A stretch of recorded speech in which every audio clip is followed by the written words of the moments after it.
Greetings, shapeshifters. Welcome back. Welcome to episode 2. Today, we're going to be talking about redefining wealth on your own terms,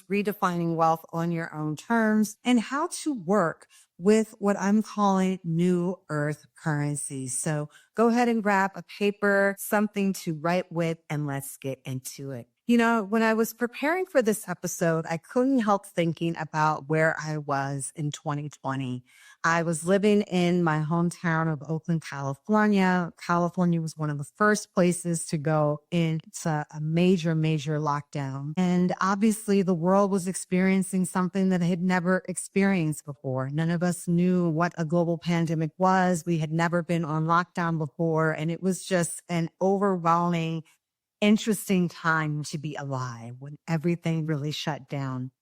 And I watched the days go by and days turning into weeks. At the beginning, they said, hey, it's only going to be 2 weeks. And 2 weeks turned into what seemed like, a year. And as the time continued to roll by, it became obvious that our idea of wealth, our idea of success really kind of got turned on its head. And what really came to me was this saying that many folks have been saying for quite some time, that we're in this transformation state, this transformative time where we are hospicing the old world. We are watching old structures, old systems die, and we are midwifing the new.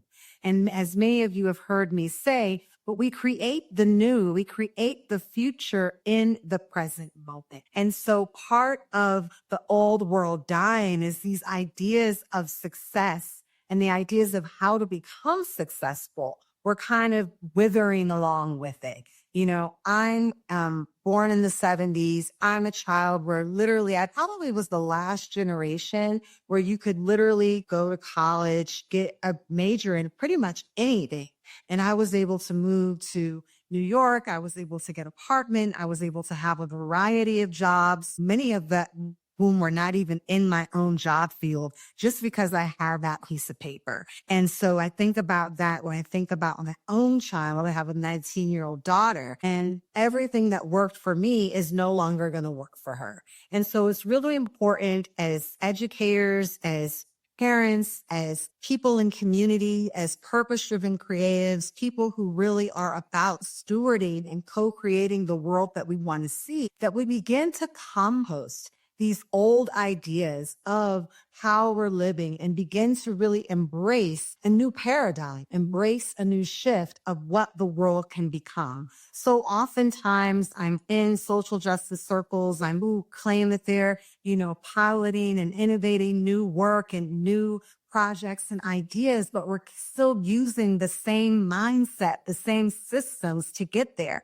I can't talk to you about how many GoFundMes, burnt out leaders, folks dying with no retirement, having to, raise money for people who live literally given their blood, sweat, and tears to the movement and have nothing to show for it. This idea that we have to, particularly as women, particularly as Black women, sacrifice ourselves on the altar of social justice, on the altar of our families, on the altar of our relationship, and somehow we're going to help the world. We're going to help our families. And we know that that's not true. Many of us can look at people in our own families who have sacrificed so much and knowing that it does not serve them. And so what I know for sure is that we get to recreate and co-create a new world that's built on thriving, that's built on wellness, that's built on imagination, that's built on living well, and we don't have to burn ourselves out in the process. But that's only if we're willing to transform ourselves. And again, when I talk about transformation, I'm not saying it because it's a cute buzzword. I'm saying become something else. Allowing those parts of ourselves, those mindsets within us that are no longer serving us to wither away into compost, and from this new soil, allowing something else to emerge, literally changing states, changing the state from one form to another. And so I call those new earth currencies. So let's get into what some of those new earth currencies are.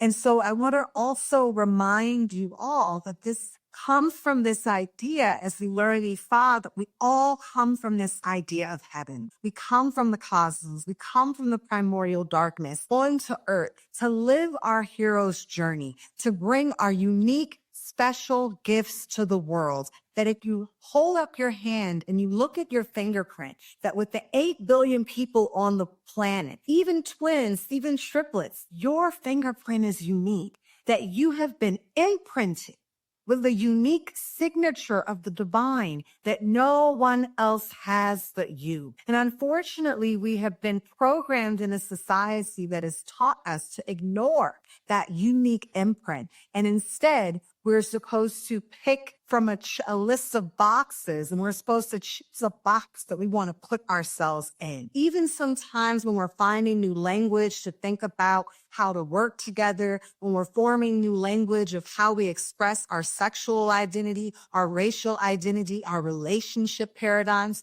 we still put ourselves in boxes. You either have to be this or that. Even when we go up to people often and we say, what do you do? We're kind of asking them, what is your box? Even when we think about the way that we show up on these social media platforms, or when we have an opportunity to write our signature or writing our bio, we put all the boxes up. I'm this race, I identify as this, and all that does, I understand the power of that, especially for folks who feel like they've been marginalized and have been unseen, but at the same time, we don't want to literally box ourselves into a box that we can't get out of.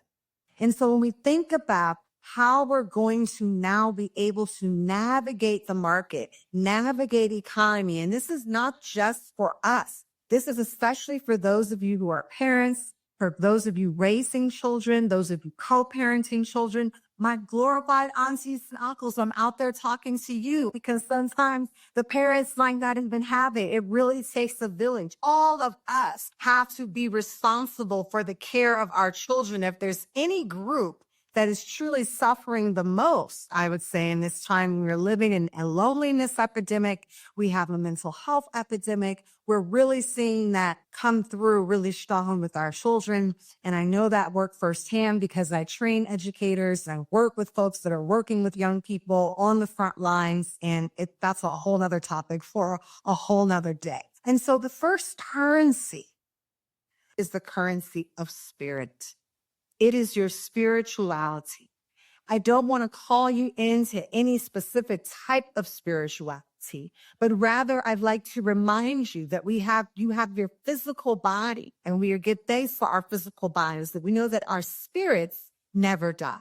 And we know this because we know that there are universal laws. What are universal laws? Universal laws are just another fancy word of saying what indigenous people knew for thousands of years, and that is science catching up with those wisdoms, that knows that energy can never be destroyed. Energy can never be destroyed. It can only be transformed. And through that transformation is your spirit, that it lives in this physical body in this moment, but it's not going to ever die. It just transforms into another body, whether it's going into the ancestral realm, whether it's going to, reincarnate into the next body. We often think of mind, body, and spirit, where your body's not going to last forever. And your mind, it could go either way, but your spirit is that eternal part, the ground, and 1 foot in the spiritual realm. So cultivate those spiritual practices, the practices of aligning your eternal body with what is permanent, with what will always be, with what can never be destroyed. And it means when we wake up in the morning, the two most important times in your life are when you wake up in the morning and before you go to bed. And making sure that you make those times sacred for yourself. Often when I'm talking about this form of currency with my clients, because meditation and yoga are somatic practices that have become extremely popularized in the West. Typically, when we think of our spiritual practices, many people, that's the first thing they think of. Well, I want to meditate more in the morning. And I love meditation. And that's something that I do. But often what I ask them is like, well, are you actually being able to get to it? Well, no, I'm not able to really get to it. But when I do get to it, it's really sweet. And so I feel like sometimes we get so caught up in the idea of what we're supposed to do that we don't do anything. And that's one of the most detrimental things that you could do. Taking time, even if it's 5 breaths, even if it's 2 minutes of silence, even if you got to say your prayers in the shower, you got to say your prayers and you making yourself a cup of tea or a cup of coffee or taking your supplements for the day. Make those sacred moments, carve out those sacred moments of stillness to be able to bow to something greater than you, a greater divinity, to know that yes, we are here, but there is a greater force that is here. And when I give myself the still, quiet time to connect with that greater force, I'm able to receive messages. I'm able to receive insights. I'm able to feel a little bit more peace, feel a little bit more calm, feel like I can have more strength. I think of my grandmother. And when I would wake up in the morning, and this is true of many indigenous people, if you go to West Africa, you will see this. I currently live in Mexico City, and every morning you can hear the sound of brooms. You hear people sweeping. And that there is a sacredness of waking up in the morning and just sweeping your house. Because what you're doing is you're telling the universe all of the energy from the night before, all the energy that is in the house, and resetting and bringing in something new. And I remember my grandmother would just be sweeping and praying out loud, talking to God, fellowshipping with God, singing with God. She had to get her mind right. She didn't have a yoga mat to sit down at. She didn't have an altar. She was her own altar. And she used that room as her magic wand to call out the energy and bring in what she wanted. She was seeking prayers over her entire bloodline. Prayers that I have been a beneficiary of even until this day. Because we know what the power of prayer, when you're putting it out into the metaphysical reality, that all of us are recipients of someone else's prayer. Prayer does not know space and time. And that was connecting her to a knowingness that everything was going to be all right. Didn't mean everything was easy. Didn't mean everything felt good. But she knew that just as the darkness was here, that the sun had to rise in the next morning. And that is what we get to hold on to. We get to hold on to the spiritual inheritance that our forefathers and foremothers have gifted us with, to know that regardless of uncertainty, there is still success and perseverance and persistence and opportunity within those times of uncertainty. That there has never been a time on the planet for Black America, Black folks in America, where we have not had to face, triumph over, navigate through uncertainty. And as Maya Angelou reminds us, and still I rise. Still we're able to rise. But if you're relying on and what you can physically see, right? We talked about this in episode 1. Spirituality isn't just about, God. It's also about the unseen. It's trusting that inherent intelligence of the seed that goes into the soil. It's trusting that there's an order of operations. As you know, I'm a mother, and I decided 19 years ago that I was going to give birth naturally. And one of the things that my midwife and many of the books that I was reading taught me is your body knows what to do. Yes, you can take prenatal classes. Maybe all of those are great, but there are women who just were pregnant and were in a field, were in a forest, or wherever they were, and the inherent intelligence of their body knew what to do, knew to squat down closer to the earth in order for them to catch that baby. Their body had it. And so we have it. And what spirituality allows us to do when we tap into that unseen is we get to just be still and listen. So often when I was talking to clients, or even when I'm working with young people, and I say, hey, what is your vision for yourself? What is that thing that you want to do? A lot of people don't even know what to do. And often I say to them, one of the first things that you need to do is you just need to get still. Just to be able to hear. It's like if you're sitting in a rural place at night and you see those beautiful stars shining and maybe only the moonlight is only the only light that you have. And all of your senses start awakening. You start hearing the crickets. You start hearing the birds. You start understanding the forces. You start tapping into something else. Everything else awakens within you. This is why some people go on darkness retreats, because darkness is mimicking the womb, and the womb is that place where creation is born. So we get there and we tap into that by tapping into ourselves and tapping into the currency of spirit, the currency of our ancestor practice. And so wherever you are on your spiritual journey, this is a time to step it up. This is a time to do more. This is a time that if you were thinking of your life as a piece of pie, and there's slices of how much time you get to your relationship and a slice to, your personal projects and a slice to work, that spiritual slice has got to be bigger.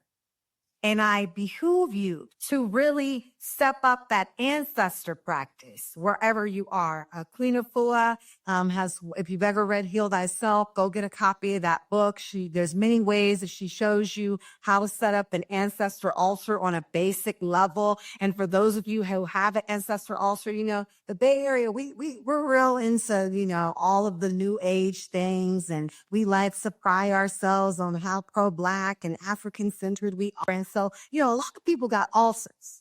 And my question to you is, how often do you sit with your altar?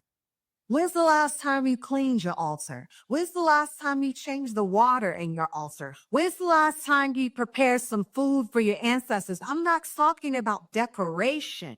I'm talking about building the physical muscle of practice. Because then when you sit down with that plate of food and you sit down with that fresh water, you're talking to your ancestors. You're telling them, look, this is what we've gone through. This is what we need. I can't do this without you. I know I'm not here alone. And they are here to help you. They're here to serve. Sometimes many of us, we go to oracles and we get readings and people say, oh, I have strong ancestors. My lineage is strong and I'm this and I'm that. I'm like, well, are you activating that shit? We go out into the marketplace because you actually have to go out. You got to go outside and you have to go outside empowered. And so that is where those spiritual practices are going to give you, if you do nothing else, that spiritual practice is going to give you a strength that no one else is even going to be able to understand. Well, how are they still thriving? How are they still shining? How are they still holding up?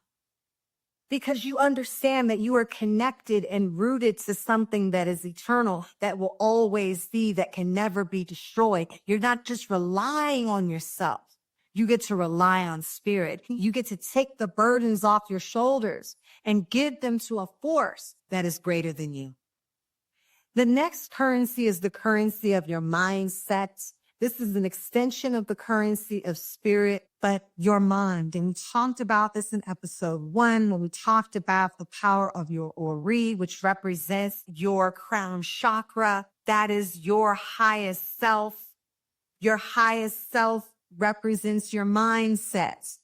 And I remember getting a reading or being told that, you're going to be wealthy in this life. You're going to have many children in this life. You are here to lead. You are here to do special work. But guess what? You can't get to that work if your mindset is not in the right place. And they said it's almost like at the time they were telling me, they were saying, hey, here's all these amazing things you're going to do in the world. But because your head is not in the right place, your mindset is not in the right place, it's like it's raining blessings all around you, but you're holding up an umbrella over your head. So the blessings are missing you. The blessings are missing you because you aren't in a state of receptivity. You're not in a state of receptivity because you think of the glass as being half empty.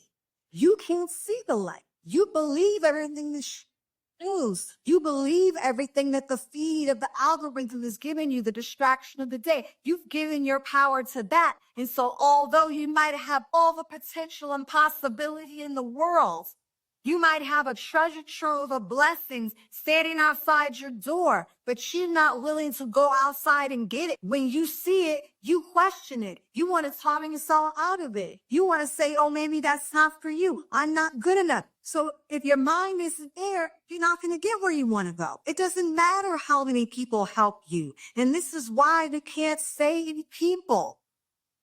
Because if their mind is not in the right place, we know this with addiction, right? People have to go to rehab when their mind is saying that they're ready to go.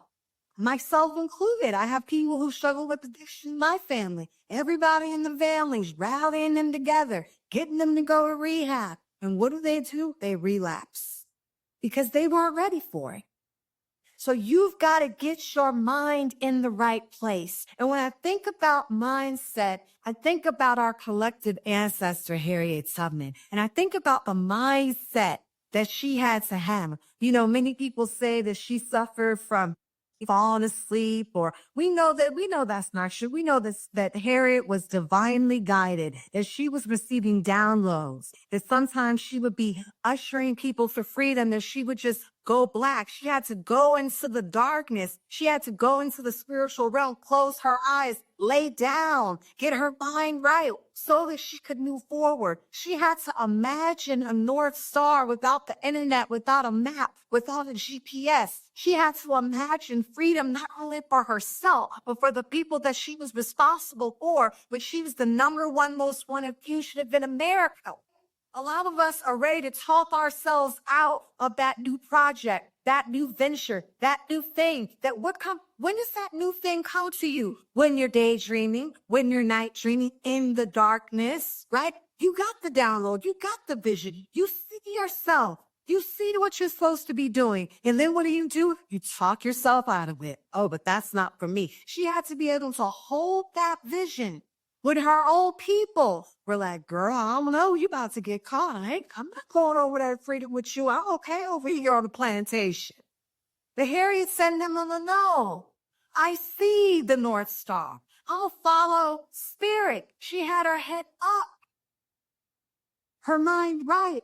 Head looking at the stars. Looking at the cosmos. Following what she knew to be the truth, with every piece of physical evidence around her said the contrary. And that's where we are right now on the planet, y'all.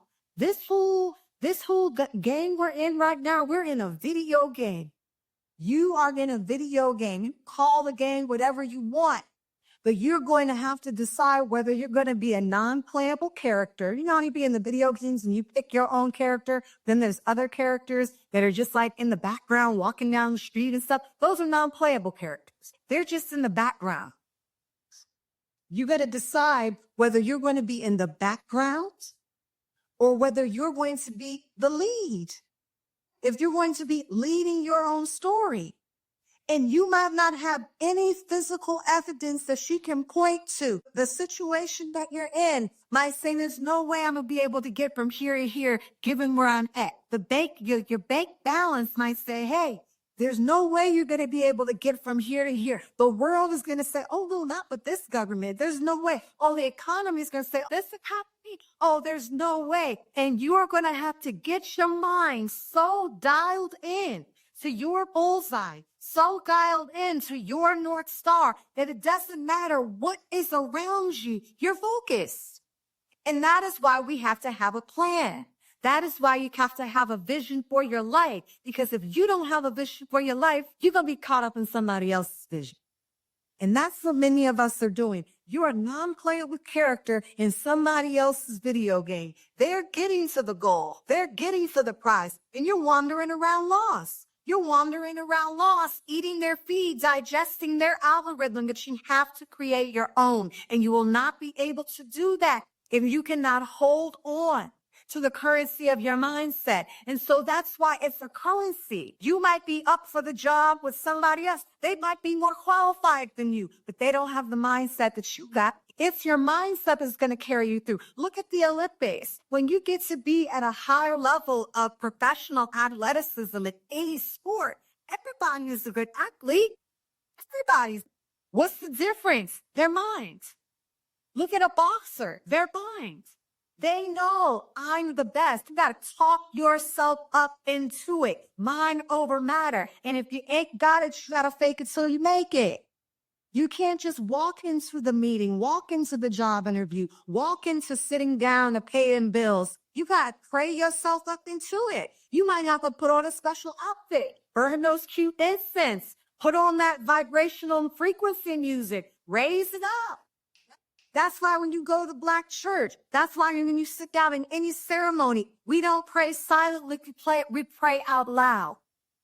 Before the minister even comes on to give the sermon, I remember after grew up, I didn't grow up, but I was taken to Baptist churches in my birthplace, not my hometown, my birthplace of Richmond, Virginia, by my grandmothers, because they were like, don't get this Jesus. And I remember the power of the deacons in all white marching down the aisle. I remember the choir marching down the aisle, raising the vibrational frequency up, moving people into an absolute trance before the minister would even come and speak the word. Because they understood that you have to raise the frequency. You got to get the mind lifted. And every single thing that is currently in our physical reality is doing everything to get your mind distracted in a place of fear, in a place of worry, in a place of doubt, in a place of frustration, in a place of othering, in a place of comparison, in a place of not enoughness. You have to work that muscle. It's not just going to come natural. Because the normal reality that we are now existing is in the lowest frequencies possible. So you're going to have to do some work just to get level, let alone to get up. And that work is going to come from a place of your mind. And then it's going to transform into your physical body. And then it's going to transform into those and others around you. But it starts with your mindset. So get your mind right. And then, as we sell, we go into the next currency, the currency of wellness, the currency of physical wellness. Just as everything is designed to keep your mind in the lowest vibrational frequency possible, everything is currently designed to keep your physical body at the lowest part of health. It's based and designed to put you in a state of dis-ease. Many of you, if you look up into the sky right now, you're going to see chemtrails in your sky. If you were to go and look at the water coming out of your tap, we know that there's poisons that they're putting in the water. We know that there's genetically modified foods that they sell in America that they don't even allow in other countries. So if you think that you can just randomly go out to the grocery store and not read a label and somehow be healthy, it's not going to work. And if you think that you can just stay prayed up, but you can eat poison and somehow be healthy, it's not going to work. And if you think that you can just not really have to worry about it, but you can somehow go to the doctor, which we know is ruled by big pharma, that the biggest drug dealers on the planet are big pharma and the medical industrial complex, and think that they're going to heal you, you have to take complete responsibility for your health now in ways that generations before us did not have to do. Now, the good thing is many generations before us knew how to be in alignment and work their herbs. And so we have that wisdom. But we also know that in the Western world, not much of that comes with a level of privilege. And so for a lot of us, eating healthy, buying the right things, it's not so much about education. It's a lifestyle change. We have to have more time to prepare delicious food. Healthy food. You might have to hack your food plan and do more food prep. You might have to buy in bulk. You might need to get with a couple other like-minded people in your community and say, hey, let's all go in on this bulk shopping guide. Let's connect with CSAs. Let's connect with local farmers. Wherever level your budget is at, that you can do better. And it also might be, oh, what a surprise. Maybe if I cut down on those Amazon Prime packages and I cut down on my Starbucks or whatever your vice is, I might actually ask people, let me for food. You know, I just had to make the decision that food for me is medicine. So I'm not trying to eat cheap, you know, And people say, oh, you have privilege. No, I know people who will tell you that they ate healthy when they were on food stamps and they ate healthy when they had more money. It's priorities. I prioritize what I put in my body because that is my health care plan. So I have to invest in that so that I'm not going to have all the chronic conditions of diabetes, high blood pressure, stroke, heart attack, all the things that are in my bloodline. Every single person in my family, cancer, all of it. They have all of it. And I decided that I'm going to be the cycle breaker. So they can look at me crazy when I'm going to spend more money on that organic piece of fill in the blank because I know that food is medicine. I work out every day. I move my body. Moving your body, getting your body to a place of sweat. Doesn't mean you have to join a gym. So many of us, when we think about doing things, it's always join a new class, join a new thing. We got to get to be more self-reliant and independent, that we don't need an external factor to contribute or control what we're doing with our own physical symbols. Get out there and move your body. You don't need anybody for that. You all have the internet subscription. What you want to do is on YouTube. Stop blaming other people or saying, well, I couldn't get to the gym today. You don't need to get to the gym to physically do something. Take responsibility for your health. Take responsibility for your health. Because part of what keeps people as non-playable characters in someone else's video game and keeps you locked into the doom and gloom, well, the first thing that doom and gloom and low vibrational frequencies attack is they attack your immune system. So even when we're living in this age of viruses and virus mutations, you can have all the math in the world that you can put over your face, but if your immune system is high, you're not going to get sick. That's just the scientific facts. That your immunity is like a light vest. It's going to repel all of those bacteria away from you. And when you are caught up in lack and you're not moving your body and you're not eating the right thing, right? One of the reasons why people suffer so much in COVID, many of the groups that died and had the highest fatality rates, or people who got COVID and were not able to shake it, there are people who already have pre-existing medical conditions. So if you're already overweight and then you've already got a pre-existing condition of diabetes or high blood pressure or fill in the blank, your body's going to have to work twice as hard to fight off and repel negative energies, negative ideas, let alone bacteria and virus. You got to work hard. So, and this is what we talked about in the last episode. You can do the work, but do you want to go outside when it's sunny, or do you want to have to do the work going outside, when facing 15 feet of snow? You maybe can push that 15 feet of snow out of your way, but it's just going to be a lot easier when there's nothing blocking your path.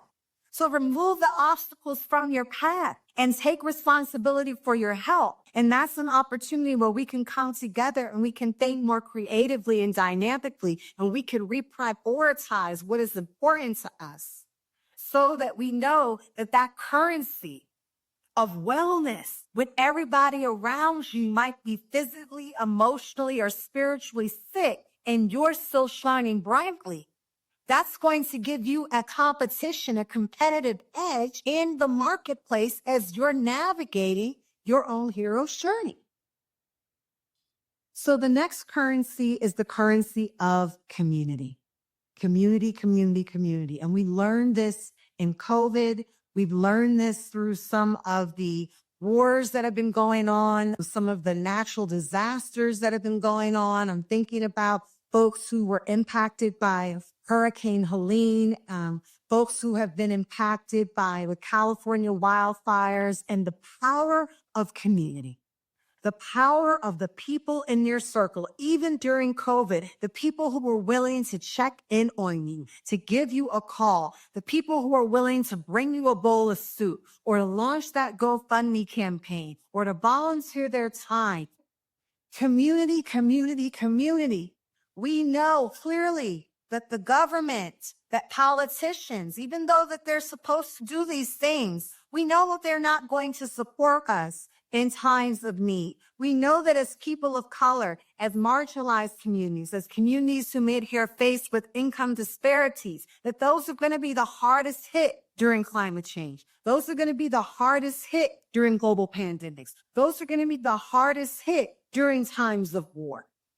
And so the only thing that we can rely on is ourselves. And this is something as a Black community we lost with integration. Because when we were segregated, as my mom and my father grew up in the segregated South of Virginia, and even though they did not come from wealthy families, they had doctors and lawyers in their community. They had Black-owned banks. They had Black-owned grocery stores. Every business in their community was Black-owned. And so it meant that the dollar circulated within that community. We know that the Black community circulates its dollar the least amount of all other ethnic groups in America. And so that's why we as a collective are able to have the generational wealth that we see other cultures have. And it's not even a racial thing at this point. I was just using that as an example. The point is really more about having a community. And here's the thing about community, because a lot of people say, oh, I want to build community. I'm looking for community. First off, a lot of people in our community are broken and sick. Let's be real. A lot of us have been traumatized by community, because it's an illusion of community. And then when you need people, they're not there for you, or they've ain't got. And I don't mean they ain't got the money. They just don't even have the fiscal awareness or the self-management or the capacity to support you. And so like attracts like. Now, I'm not talking about the people in your family that you didn't get to choose. I'm talking about your chosen family. Like attracts like. So if you're finding yourself, this is an opportunity to do a community audit. Who is the circle in your community? Can you rely on these people? Are these people folks that can rely on you? Are you the friend that checks in on other people? Are you the friend that is able to initiate getting together with your friends? Or are you the friend who just sits back and waits for everybody to reach out?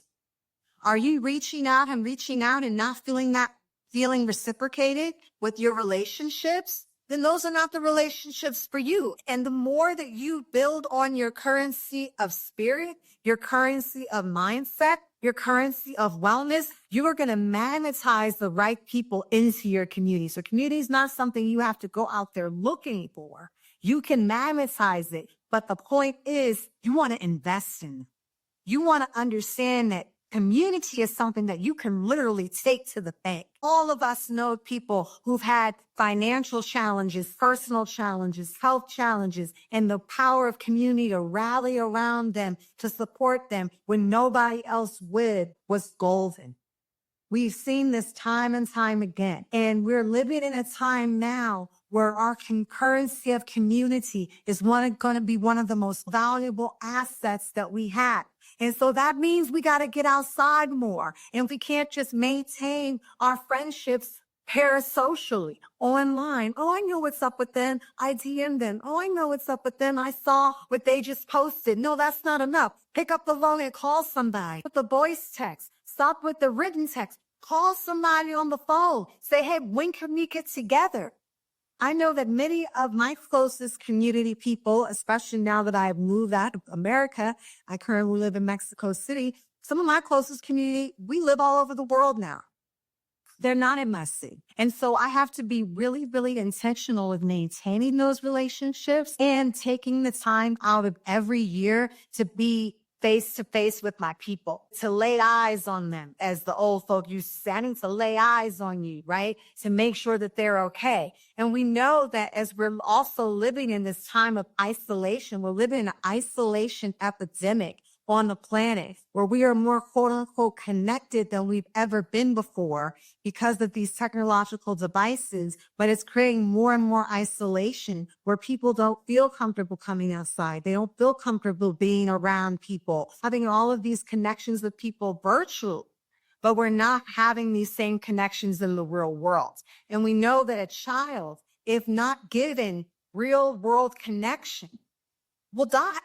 that we are social beings. We are biologically engineered to be in social relationships. That is why indigenous communities actually built their homes in concentric circles. They built their homes as compounds. They built their towns as compounds. Even the Moorish influence on the Spanish Empire, living here in Mexico, many of the centers of town, the centro, is organized around Bogotá, the Zócalo being a center. Even the way they design many of the homes, there's a central courtyard. There's a central meeting place. There's a cipher. There's a rank shop. There is a coming together. This is what all of our people before us knew they had to do in order to survive.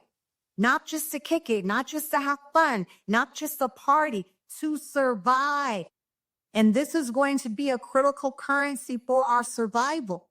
And those of us who are alone, who are alienated, who are isolated, are going to be at a deficit, because it's going to be that currency of community when we face the next pandemic, the next global insecurity, the next food insecurity, the next climate catastrophe, because we know these things are all coming and they're here. Let them come. They're here right now. So let us design, let's architect the life that we know is going to withstand. What an architect sits down and designs a building, they're designing it not for the current moment, but for the future. Okay, well, I know if I live in an earthquake-prone area, you're going to have to design the building this way. You know, if you live in an area with hurricanes, you're going to have to design the building that way. You know, if you live in an area with a lot of storms, or sometimes you can live in a place and you might have all those things. You design for that. You don't just let the storm come and say, oh, we didn't know, like Bunny Fufu. You already know what it is. Just look at the news. You already know what it is. So design for that. And you design for that by investing, by cultivating, and by maintaining the right people in your life. And those relationships that are not about you, they got to go. Value add. Well, how come every time I hang out with this person, I feel depleted? How come every third time I hang out with this person, I feel less than? How come every time I hang out with this person, this entire relationship is around smoking weed or drinking alcohol or partying or shopping or eating or gossiping? It might give me a moment of pleasure, but it's not really sustainable. It's not really nurturing my spirit. How come every time I hang out with this group of people, I have to wear a mask? I'm around all my girls, and I can't even tell my girls how I'm really feeling. I'm around all these people, but I'm maintaining this illusion that I'm okay, and I'm dying inside, suffering in silence. I can't tell you the amount of people in my community who people think everything is okay. And we come to find out there's this whole other backstory. But you seeing this person, you hanging out with this person, you with this person, you thinking it's cool, but they don't even feel comfortable enough to take the mask off. You don't want relationships like that where you have to wear a mask in front of your friends and you can't be your authentic, unadulterated self. When I've been in my lowest moments of a breakup, my lowest moments of housing insecurity, my lowest moments of work, employment security, navigating, raising my daughter, as a primary parent, it was my circle that breathed life into me, that still saw me as the woman that I am today when I was another woman 10 years ago. They still saw me as my highest self. They breathed life into me as my highest self. I've never had to wear a mask. They already knew who I was and saw that. Those are the type of people that you want around you. And you know what? It might be a small circle. That's okay. It might be small. But hey, a small group of dedicated people is worth than a bunch of fake friends. We don't need the fake friends. You want real world connections and real world community. All right, let's move to the next currency, and that is the currency of collaboration. You see, all of these are connected, right? The currency of collaboration, being able to collaborate. As a permaculture, which basically is just a compilation of indigenous ways of living and design principles that indigenous people create and then white people took credit for. That's pretty much what permaculture is. But in permaculture, we learn the design principle of the edge, and that the edge where the ocean meets the river, where water might meet the forest, creates some of the most amazing biodiversity of plant life, of animal life that is in nature. When things come together, this is why I said in episode 1+1 does not equal 2, it equals 3, because when two different things come together, they make a new energy. And so that is the power of collaboration. That this idea that we can do it on our own, there's no successful person that you've ever seen in the world, not one, that's done anything by themselves, does not exist, is a fallacy. So don't buy into it. Every single person that you admire, whether you're admiring someone who's a business person, an artistic person, a spiritual person, they have a team of people, of mentors, of confidants to the planet. And so when you're out there thinking about this new idea or thinking about how are you going to live, one of the things that I was able to do when I first divorced is I lived with another mother and her children, and we lived together. We co-lived together, and we co-parented our children together, and we collaborated on our rent so that we could navigate through that season of divorce where we weren't alone and we were able to support each other. In my business, when I think about things that I need in my business, I think about who are other amazing people who do that thing really well. Because again, I have my own unique fingerprint, my imprint, but I know that other people have their own unique imprint as well. And so getting out of this idea of, having dominion over, that is the imprint of imperialism, of colonization that we're taught in Abrahamic traditions. Man has dominion over the earth. That's not how indigenous people thought. That's not part of an indigenous cosmology. This indigenous cosmology knows that we are in co-creation with every other living thing. You bring your thing, I bring my thing. That's how our ancestors were able to move through the Haitian Revolution. You have people who were from the Dahomey region, next to people from the Congo, next to people from Guinea, next to people from the Yoruba Empire, next to people who were Taino, who were already on the land. And they all got together in ceremony and created the first Black Republic. Collaboration. So it is the diversity of different skill sets, the different ideas, different mindsets, different possibilities that are able to birth something even greater. So when you're thinking about what it is that you want to achieve, what it is that you want to do, think about how you can collaborate and how you can call that in. And if you're feeling stuck, like, well, I don't even know who these people are, focus on your spiritual practice. Focus on your mindset. Focus on your wellness. Promise you will attract the right community in order to have the right levels of collaboration. This is an inside job. So it starts from the inside out. And the more you sit with self and do the internal work, you're going to vibrate at a level that you're going to draw in all that is required. And that moves us to the last currency of today's shapeshifters, which is the currency of agility, not being weighted down. One of the things that we learned during that 2020 reset, 2020 being 2020 vision, the veil being lifted, the glasses of 2020 being put on where you got to see everything for what it was and what it was not, is that those who weren't able to get out of the way that they were doing things, holding on to old ideas, were agile. They couldn't move. They couldn't shift.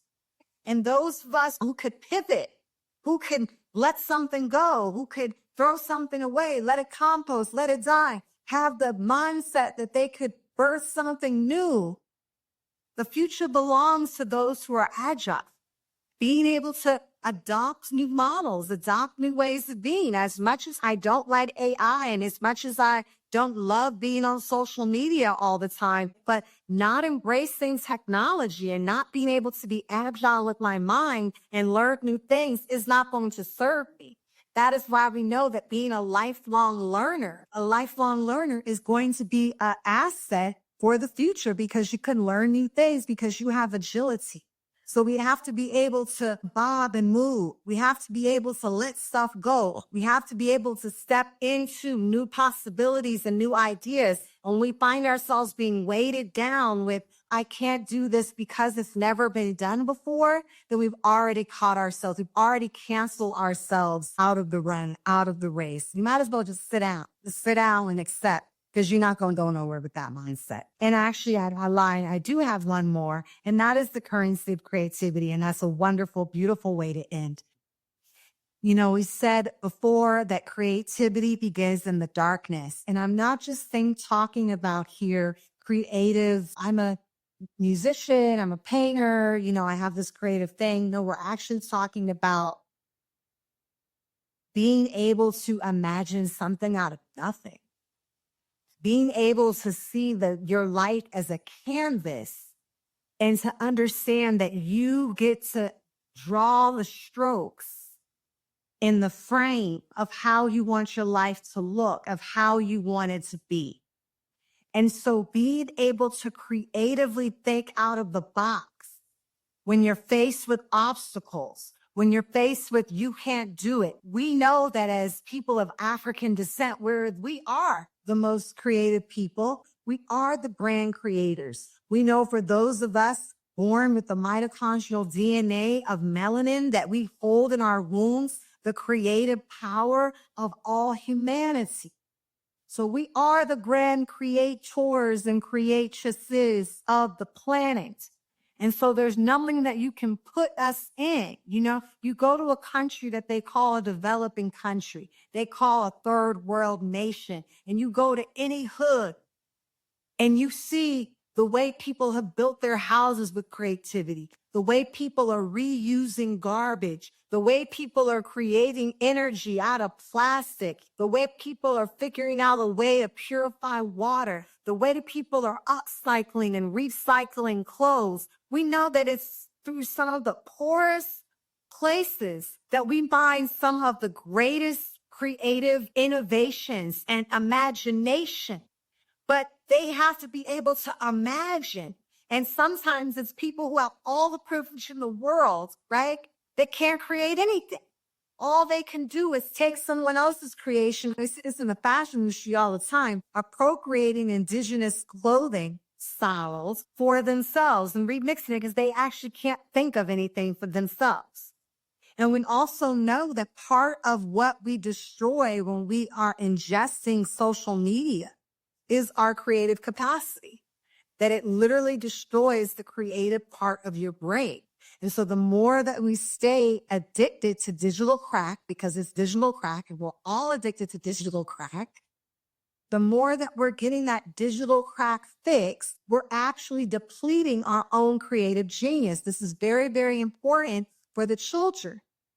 Because now more and more than ever, you go to dinner, you go out and you see someone handing a device to their child at 1, 2, 3 years old. By 3 years old, they got their own tablet. By 4 or 5, they got their own phone.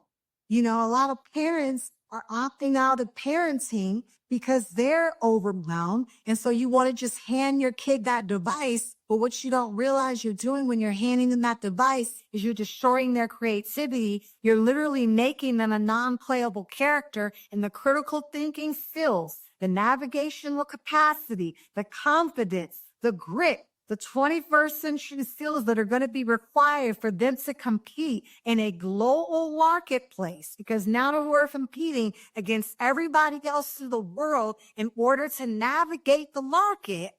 You just opted them out because you're destroying that bit. And that's why when we say, what do you want to do? What do you envision? They can't even imagine it because even the synapses in their brain are firing off because you destroyed them. And then now you think that when they get 18 or somehow when they go to college, there's this aha moment of brilliance going to happen? No, it's not going to happen. They're going to be sitting around Neuralinked in as a non-playable character collecting somebody's universal basic income. And someone else is going to be out here in the market thriving with their passions and their purpose. So this is very, very important that we really begin to monitor all of our connections to these devices because it is killing us. It is killing us. And I do not say that lightly. We have to be able to find a place of balance. And that means that if we are not intentionally taking the devices out of the room, if we are not intentionally turning them off, and turning them off is not just the off button. You might have to turn the internet off in your household at a certain time, or having digital detoxes, or spending more time in nature, or finding more analog activities. You want to know how to boost your creativity? Do something analog. Go exercise. Go play some records. Go get a Polaroid camera. Do something analog. You know, if any of you have been in a power outage recently, I know here in Mexico, sometimes the power goes out. And I'm like, dang. Okay, listen to music. Oh, well, that's on Spotify. Okay, well, read the book. Oh, no, the book is online. Okay, get connected to somebody. Oh, my phone doesn't work. I was laying down like, well, how many things can I do that don't require electricity? And remembering that, you know, I didn't grow up with these devices, but now I become so addicted to the digital crack that when you turn that switch off, it's like we're hopeless. It's like when you turn that switch off, we no longer have any power anymore. So we got to change that. We got to do better. And so that currency of creativity, being able to create another reality and create another solution. Because what happens is then we get caught up in that lesser of two evils mind, right? Well, they say, well, you either have this or that. No, there's a million different choices. And it's like, for me, I believe in possibility of something else besides status quo. And if we keep falling into black or white, Democrat, Republican rhetoric, then how are we ever going to build something different? No, I want to invest in something else. The matrix is going to supply you with options. And you're going to think, well, they said I have to do this or that. There's no other option. Yeah, because you don't have the creative currency to think outside of the box. So you're just going to have to take what they give you. And you're not going to be able to do nothing else with that. And we know that what is offered is not going to be what is most nurturing for our mind, body, our souls, and our spirits. So those of us who can think outside beyond that will be able to navigate the future with more ease, more peace, and more alignment. So those are the currencies. These are the currencies of a new earth. These are the ways that we can begin to redefine wealth. This is wealth. As one of my friends, Isu, would say, we define wealth. He used to make t-shirts and he used to put it all over Oakland, these murals and these sayings. We define wealth for ourselves. Don't let somebody tell you that your bank account defines who you are. You know, I have a whole coaching business and 99% of my clients have money. That's not the issue. But do they have peace? Are they in relationships that they are enjoying? Are they living a purpose-driven life? Oh, no, those are other things, right? So that is wealth. That's one of the reasons why I left America and decided to start my life in another country, because the things that were valuable to me, the lifestyle that I wanted, the wealth that I defined for myself, to be able to wake up and to be able to afford nutritious food, and nutritious food to not be something that's elite, that's something that everyone deserves, to have access to clean drinking water, to be able to live in a walkable community that's clean, that the streets are clean and there's parks that everyone can enjoy, that there's food that is accessible. When you go out to a restaurant, you don't have to spend $30 on a breakfast sandwich and a cup of coffee, right? That like families can afford to eat. Then I don't have to work as hard. That the money that I'm earning can afford me a beautiful life and a beautiful home. I had to redefine wealth on my own terms. And there were people who said, yeah, but you're leaving America. You're not going to have this. But yeah, maybe sometimes the power goes out. Yeah, I had to learn a new language. Yeah, when I walk down the street, there's nobody that looks like me 99% of the time. But the peace and the lifestyle that I have and the ease that I have and the new community that I've been able to create and the new connections, the new collaborations, they're priceless.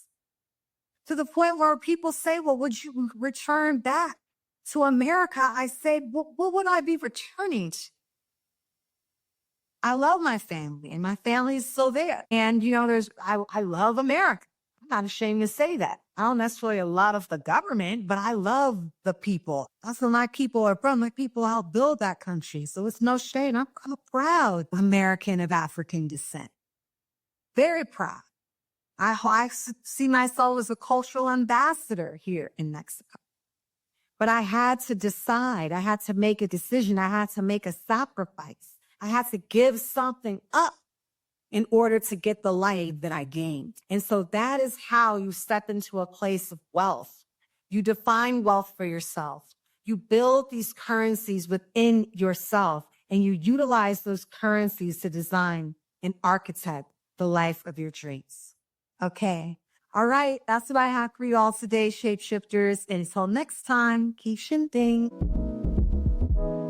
Thank you for tuning in today, shapeshifters. Your presence means the world to me, and I deeply appreciate you being here. If something resonated with you, don't forget to subscribe so you never miss an episode. Leave a comment and spread the love by sharing with others. Until next time, keep shifting.